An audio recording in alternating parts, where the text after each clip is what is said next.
help people, but you give them a hand up, not a hand out. There's a big difference. And we're just not doing that. You've got to require people to do everything they can do to help themselves, so they, again, observe themselves doing more and more, and they have pride in what they achieve and what they accomplish. And we've gotten away from that. We're not doing that. But it seems like, especially when you're talking about like the homeless population, you would need so many people to work with those people, because you're talking about a psychological shift, a way of viewing the world with discipline and accountability that you're not going to just get people to adopt on their own. I mean, very few people will. Most people will do the very least that they have to do. And if there's programs and different ways they can acquire money and food, they'll just stay in whatever state they're at. You know, I was watching this video today of a guy who's in Hollywood who built a house on the street. He built a small house, and they were talking to all the people in the neighborhood about it, and they had the cops come and visit him, and they offered to take him to a shelter, and he's like, no, I don't want to go. And they go, okay, and they just leave him there. So this guy's built a structure on wheels. It's like a small shed, but a wooden house, because he said that every time he had a tent, they took the tent away. Yeah. So he just built a house. Well, that's pretty industrious. Yeah, but why can't he apply that to other things, right? Exactly, and he can. But he needs coaching. And I don't care how flat you make a pancake, it's got two sides. And the side where he says, I don't want to go to a shelter. If you go to a shelter, what do you do with all your stuff? Because there's nowhere inside that shelter to take all of your stuff. And he has things. And he might have an animal. And that animal he's attached to, and you can't take that animal in the shelter. And you can't take your things in the shelter. And if you can't take your animal and your things in the shelter, they're not going to go. If they leave their things on the street, they'll be gone when they come out the next morning. So a shelter's not always the answer. So you got to have empathy for those people. And he may be trying to do the best he can, but you got to create alternatives where he says, okay, look, if he's industrious enough that he's built a house on wheels and they're pirating electrical, some of them from service poles. Yeah. Some of them have 10-man tents, and they've got flower beds in front of them. Yeah, this guy had plants hanging out in front of his house. That's pretty industrious. Now, if that guy's got that much initiative, and he could use that in other ways, find him a place where he can do that, where he can not be obstructing traffic, not be in front of somebody's business, be in an area where he can build that house, and then maybe he can inspire somebody else to do the same thing, and then he can maybe, it starts to snowball. You work with what you have. I'm not saying these people can start running their own business tomorrow, but build on what you have.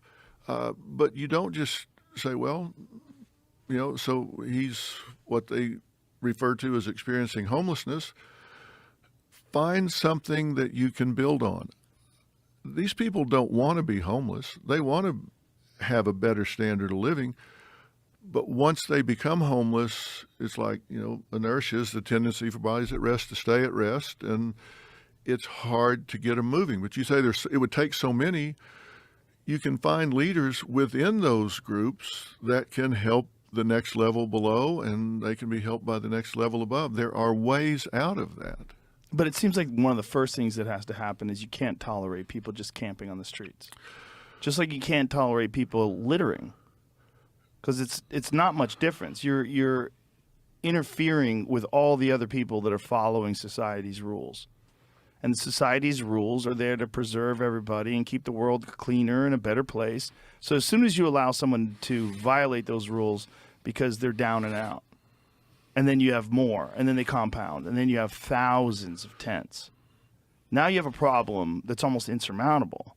And then you have a whole industry that's based around that problem, because you have hundreds of people that work for the city that get paid six-figure salaries, and they're not fixing anything. They get paid for the homeless, and some of them are making $250,000 a year. We looked it up. It's wild. The budget goes up every year. The problem doesn't go away. There's no incentive to fix the problem, because if the problem gets fixed, then those jobs go away. Of course it does. The jobs go away. But those jobs can become different jobs if somebody holds them accountable.